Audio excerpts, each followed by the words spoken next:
Today we are taking tomatoes and peppers and onions and garlic from the garden, going through the whole process, and we're going to make spaghetti sauce and hopefully pizza sauce if we have enough tomatoes.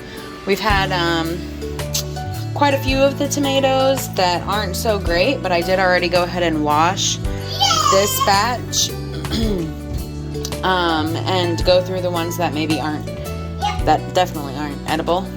And so I'm going to slice them a little bit and then pop them in the boiler. And then whenever they've been sitting in there for like 5 minutes or so, I'm gonna have to double check that time. I'm gonna put them in, this is cold water. I need to add more cold water, I accidentally spilled some. And then put some ice in it, and then they're going to peel very well. And that is, please be quiet. Then they're going to peel very well.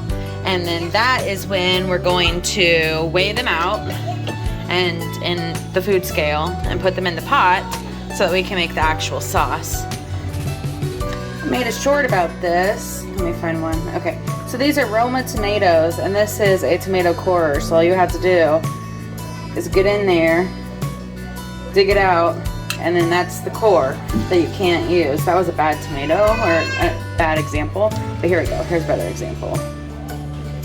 It took out the core.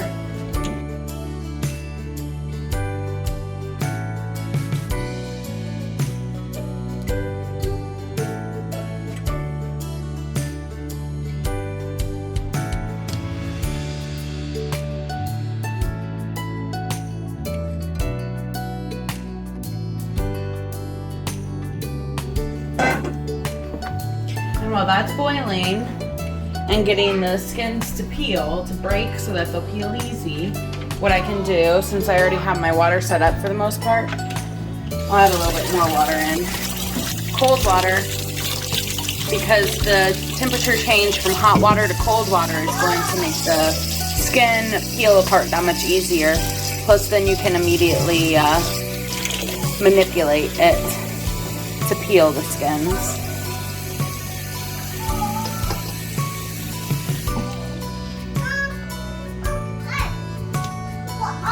So I will go ahead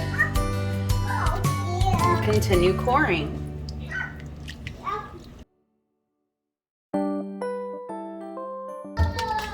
I have mostly Roma tomatoes, so that's mostly what I'm using. I honestly prefer Romas for many reasons. One of them is they are really dense tomatoes, so a little bit goes a long way with them. As in, fewer tomatoes is heavier than, for example, like the beefsteak tomatoes that I have. Fewer tomatoes are heavier than more of those. Because the beefsteaks have a lot of space in them with the seeds. So that's one reason. Another reason I really like them is because they are determinate, which means they do not get bigger than about 4, maybe 5 feet on a good year. This year was not a fantastic year because, first of all, I didn't really prop them up well like I should have. But also, it was a drought for the majority of the time. And recently, we've gotten a lot more rain. And what actually is happening is it's making the fruits split and then mold. And that is probably about half of this bucket has been pitched after I collected it. I gathered it thinking, well, if I can get to it sooner rather than later, it should be okay. I can probably get it before there's a mold issue, but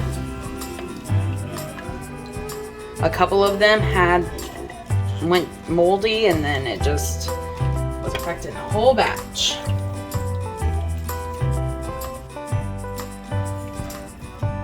I do want to point out that my cherry tomatoes are massive. Let me see if I can find a cherry tomato or two for you. This is not even the biggest cherry tomato that I have. This thing is huge. This is a Roma tomato, and that one's a cherry. And they're all consistently about that big. That's a beef stick, that's not a cherry. Look at this Roma though, this is a huge Roma.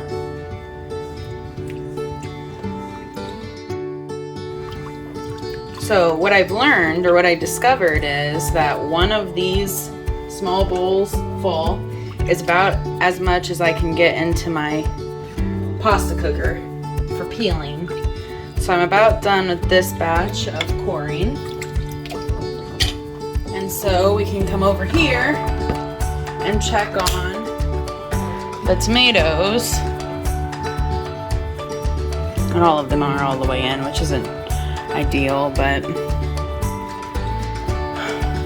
I'll figure it out as I go.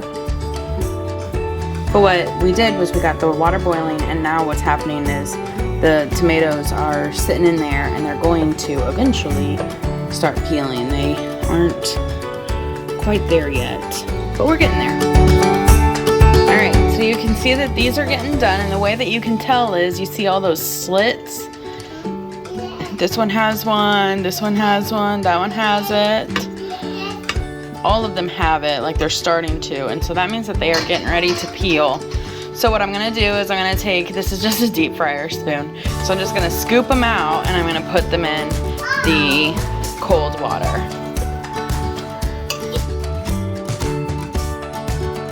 And this will stop the cooking, but also allow it to peel well. It's kind of like blanching them. You are blanching them.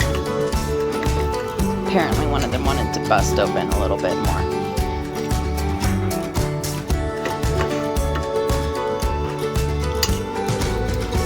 And the house smells like tomatoes. Like cooking tomatoes.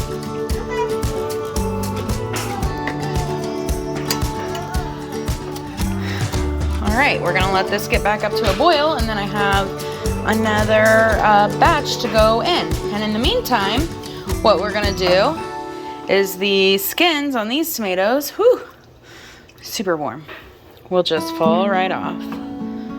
I'll put those off to the side, and this one is ready for next steps. So I'm gonna put it in the bowl.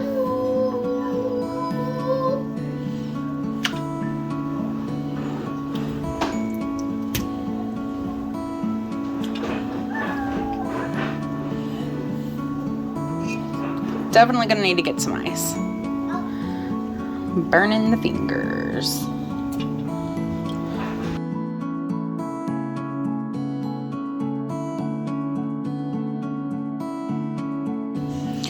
That's boiling. We'll put more in. And then that's just what I'm gonna be doing for a hot minute.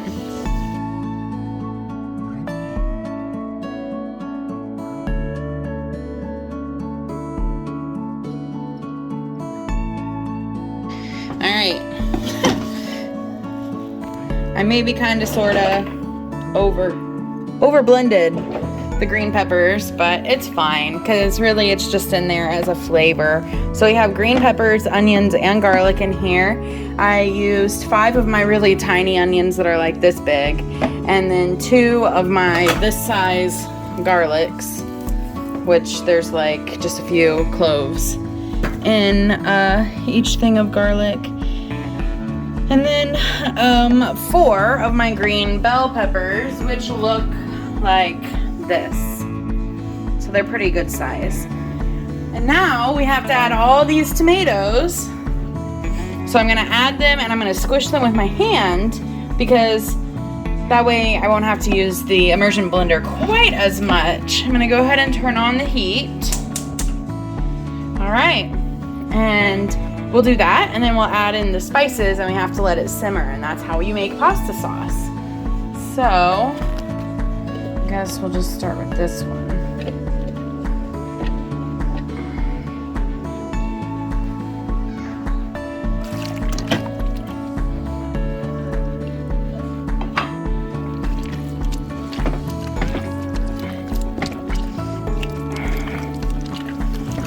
And yes, I did wash my hands before I did this.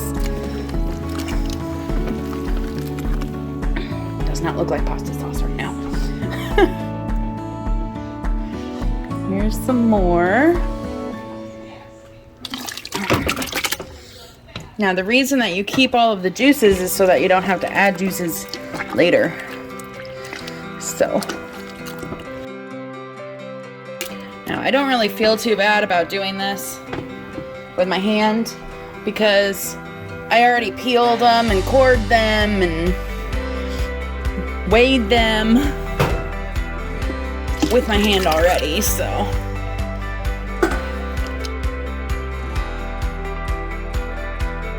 I still will have to use my immersion blender, but then this way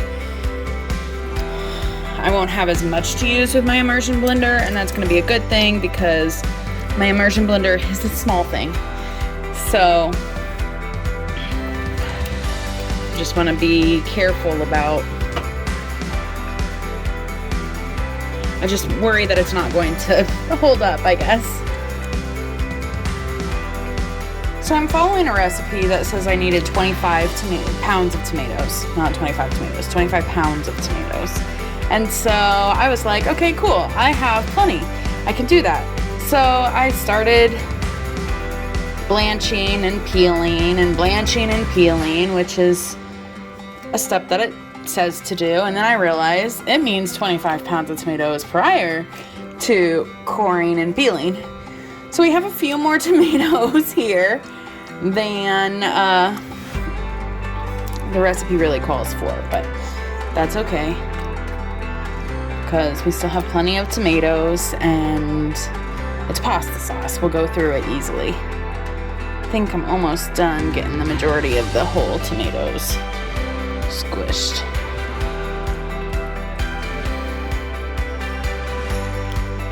Okay. Put you guys down and transfer the pot over.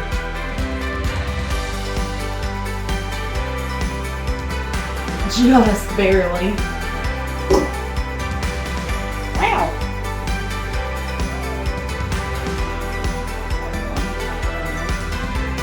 So we have to make it simmer. Let me put my hand off. We have to make it simmer, but we have to make sure that it doesn't burn at the bottom because this is a stainless steel pot. And so it will burn on the bottom. Haven't gotten any of my other spices in either yet.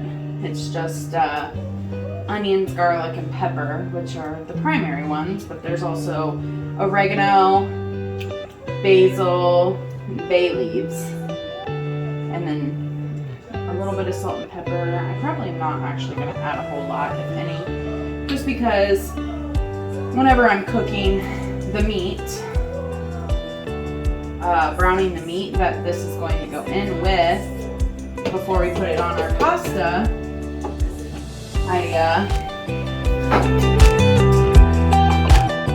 I'll add salt and pepper to that, and then this way I can keep it consistent or get a good flavor for what we like.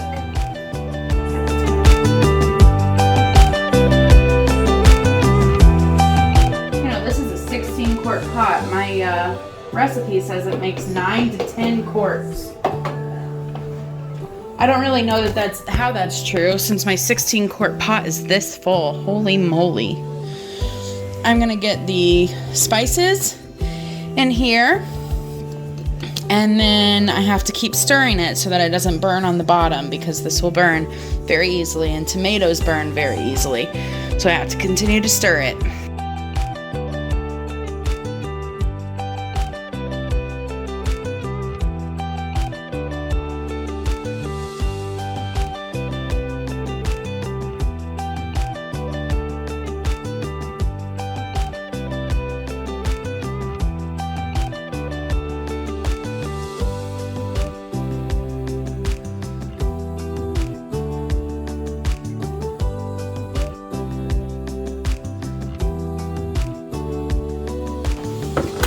So what you did was you saw me add a 1/4 cup of salt and 2 cups of brown sugar, but I did it in half cup increments because my full cup is over in the clean dishes and I just didn't feel like walking over there. And now I am getting tomato paste to add, and so this is gonna add, there, this is gonna act as semi-thickener almost. Now, if this pot is way too full, it's not going to be effective. So what I'm gonna do is I'm going to add my tomato paste and incorporate everything in, and then I'm going to transfer some of it back to that pot that I poured everything in. It ended up working out that, you know, it sucks that I can't just use one, but I'm glad that I could get everything in, at least for the incorporation aspect.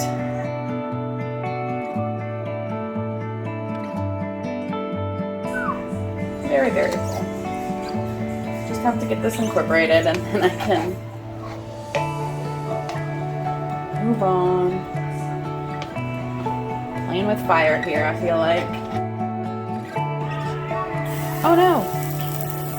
That's what I was afraid of.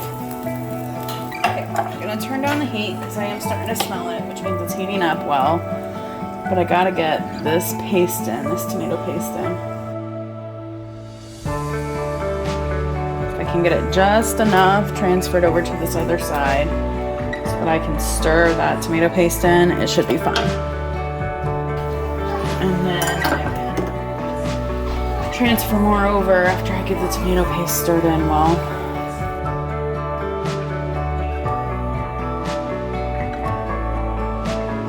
At this point I could leave the stock pot alone, but I have plenty of room still in this other one, and I might as well let it come on over, and then that way it'll simmer faster. Both pots will simmer at closer to the same time, and then once you get it simmering, or once I get it simmering, I can do the immersion blender on them and let them simmer for a little while, and then we can can it.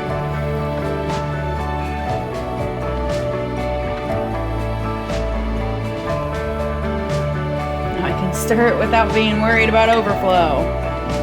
Yay! Turn this back up. Here's the other one. Get it up to temperature. And in the meantime, I can clean up mess because it's 11 o'clock at night.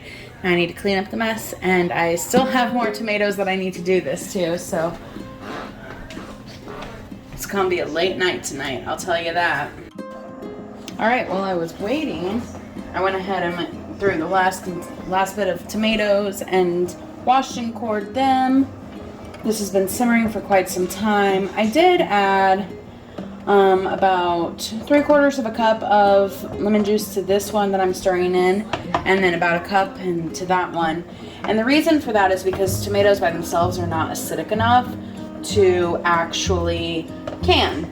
So you have to add in acid, and the easiest way to do that is just with a little bit of lemon juice. So just based off of the sizes and what I've seen recommended for however many pounds of tomatoes in the past, and what was recommended for the appropriate numbers of pounds in the recipe that I was following, I just added almost 2 cups of lemon juice between the two of them.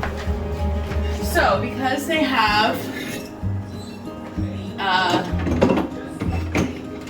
been simmering for some time, I am going to go ahead and get my immersion blender, if I can reach it. It's at the top, in the very back.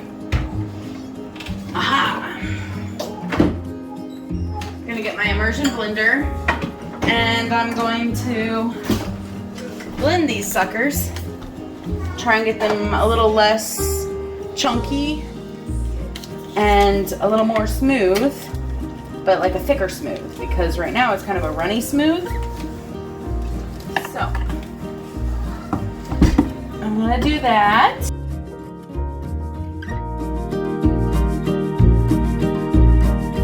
Okay, so I'm gonna show you the difference in consistency. This one looks more like tomato sauce now. It's not runny with big chunks of tomato. Whereas this one, which I haven't blended yet, like it looks like soup up here, but whenever you go down in it, there's big old chunks of tomato. So that's what immersion blending does. So that's what I'm gonna do with this one now.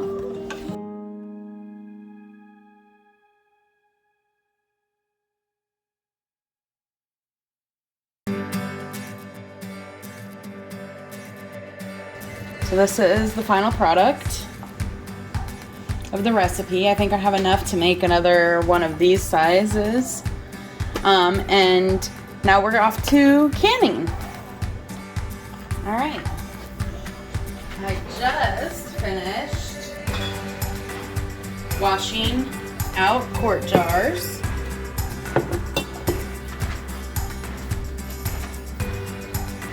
I have the water going for the water bath canner. I'm gonna get out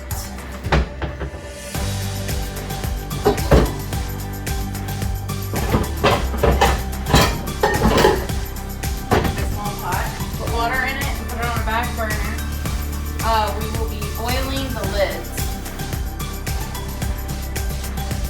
So this is what's called the water bath canner, this big thing right there that's black and has those two handles sticking out of it. And it is basically a huge pot filled with water that once these are filled and the lids are put on and the rings are put on and we're ready to can them, these will go in and they will be submerged underwater. And it depends on the recipe for how long it stays under, for how long you water bath can them. But for this recipe, it's 40 minutes.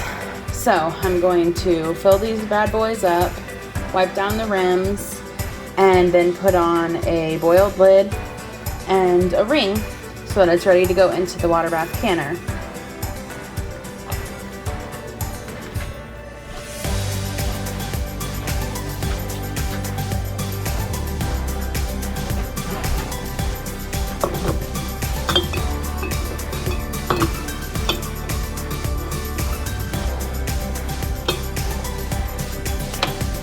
Before I do that, because I don't want to break any of the jars, I'm going to get hot water in this.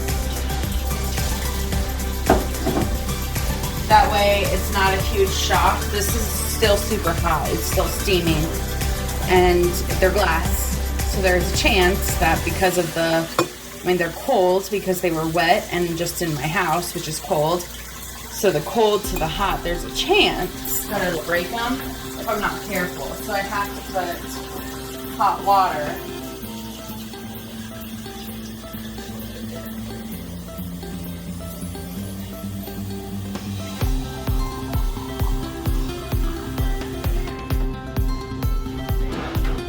What I'm doing is I'm just going to transfer the same hot water from one jar to the next.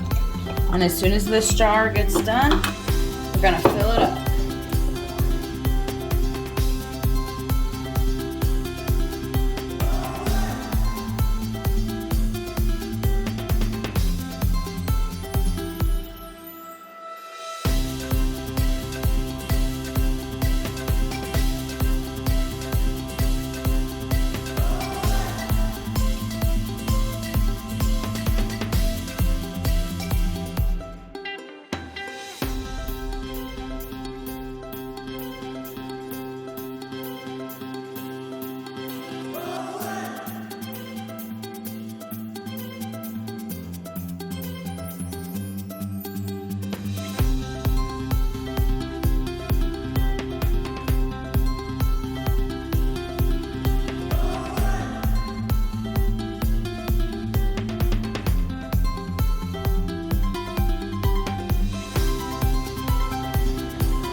Okay, so the water bath canner is boiling. You can tell because there is steam coming out around the edges. So it is ready to go. The lids are boiled, so they are ready to go. So my next step is to find 7 filled jars, and I'm going to take a paper towel and you wipe off the ring, the lip of the jar. That way the lid can get a good seal.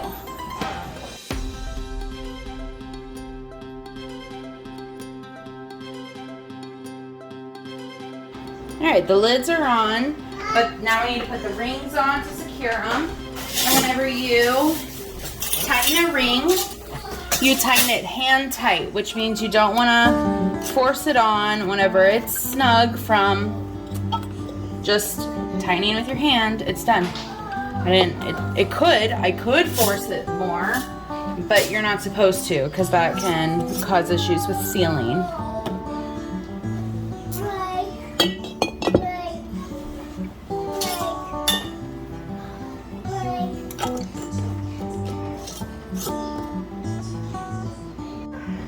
Okay, we have 7 quarts going in.